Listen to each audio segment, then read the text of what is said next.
So the passing of Anele Tembe and a relationship with late rapper AKA has recent statements and they have reopened public scrutiny. So what we'll do is that we'll lay out what we know so far, what has been said, how the families are reacting, what the public is saying, and finally, what this could mean for us as fans of AKA's legacy. Please note, this is not about accusations or convictions. It's about questions, perceptions, and the effect these may have. So Anele Tembe passed in April 2021 after falling from the 10th floor of the Pepper Club Hotel in Cape Town, and at the time she was reportedly in company of AKA. Initial investigations led to her death being treated as possible.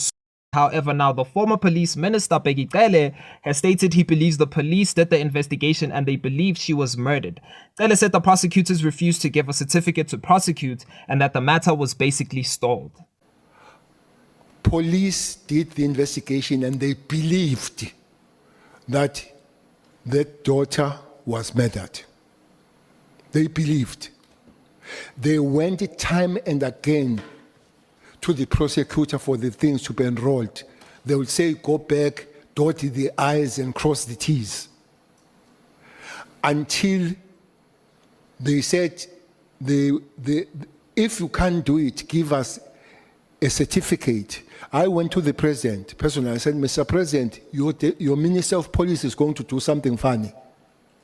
Is going to support the private prosecution.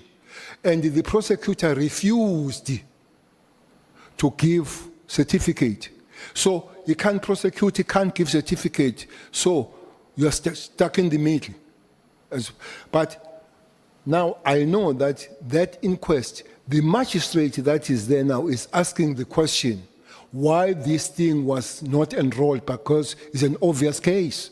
So in essence, a tragic death previously closed as undetermined has now been revived with new suggestion of foul play. So Bheki said that he questioned why the matter was not enrolled for prosecution. His words include police did the investigation and they believe that she was murdered. And he said that the magistrate is asking why this thing was not enrolled. So Tony Forbes, aka his father, responded saying the comments are hurtful and unfair and that his son cannot defend himself.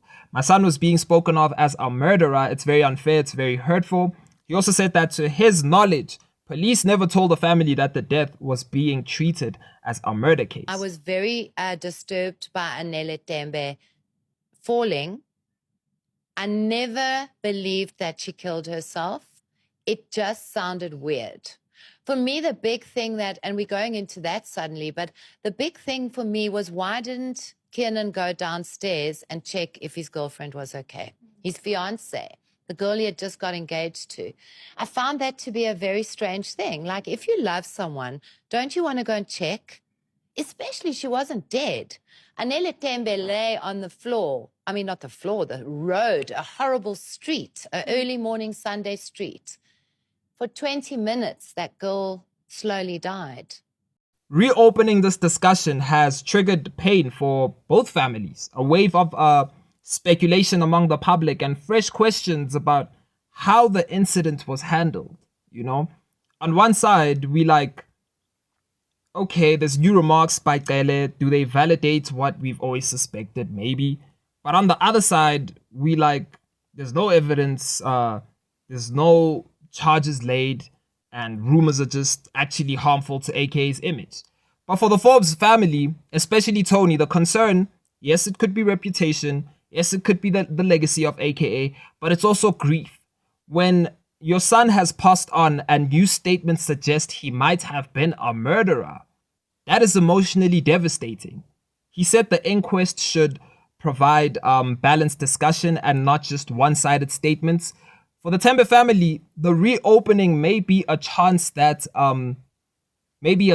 justice, or at least a full answer, right? But it also means reliving trauma and, you know, being in the spotlight of the public again because, hey, it's a movie right now with Mkhwanazi and Bheki Cele and the government.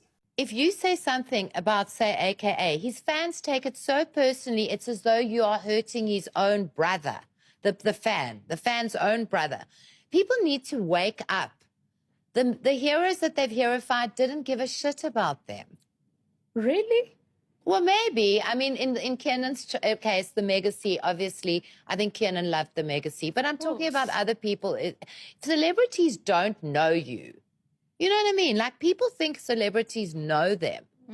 and that they're so close to their celebrity that they actually literally believe that the celebrity cares about them.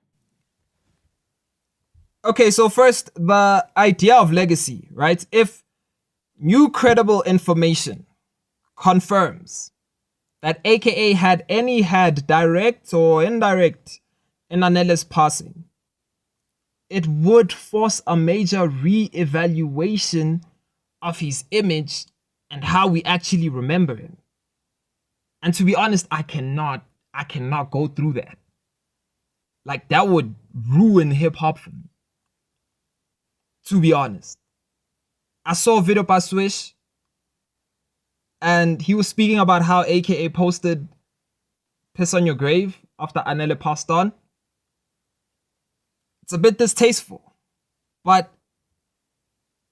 this is actually critical. I mean, there's no public proof, yes, and at this time that he was involved in her passing, right? There's a responsibility as fans we should hold, obviously space for grief, and obviously for the families that are impacted, but we also have to confront uncomfortable possibilities. Many celebrities and public figures are very complex human beings. Sometimes dark or contested truths come out after the fact, but being a fan doesn't mean denial. It can mean accountability, critical engagement, and there is the emotional aspect of fandom, and it's often about identity, connection, the feeling that an artist represents something. If that image is shaken, fans can really feel betrayed. I don't want to lie. Confused, heartbroken. It also raises questions about how we as a public and fan community respond to unresolved tragedy. Should we wait for, legal official closure? Do we discuss the legacy anyway? Do we hold him to a higher moral standard because he was public? It's just a lot of things, because if this was another guy like Tembe from Kasi, it would have been treated as a murder case. And it's crazy because I'm not saying at any point that AK deserved to leave this earth how he left, but it's gonna put us in a shaky position, man.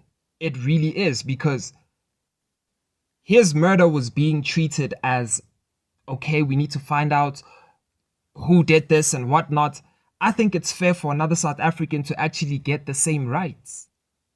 It doesn't mean because he's AKA Anele can't get the same rights. And I'm not saying he did anything again, but another dimension is that this case also highlights systematic issues in justice and how celebrity media and public perception, it kind of intersects with law.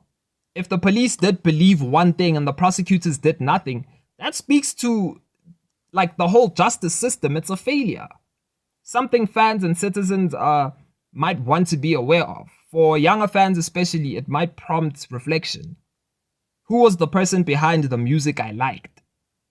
And what do I do now that I'm learning new things I didn't know, when he can't even defend himself? So in practice, as fans, we might feel confusion, betrayal, grief, but also a chance for deeper understanding. What we might ask ourselves, do I still enjoy the music? Do I separate the art from the artist? Am I willing to hold a space for transformation or truth that might come? But hey, to conclude, what is likely to happen going forward and what we should watch out for. There is a talk of an inquest into Anele's death. The magistrate reportedly asking why the case was not enrolled, obviously. We may see fresh police movements around this case, or more public release documents or renewed media investigations. The fan community and media will likely keep pressing questions of transparency. What did police find? Why was the case stalled? What evidence exists? For us as fans, you're going to keep tracking credible sources, avoid unverified rumors, be respectful to the families, obviously, Forbes and Tembe, and if new information emerges, be open to the reassessment of AKA's story and legacy.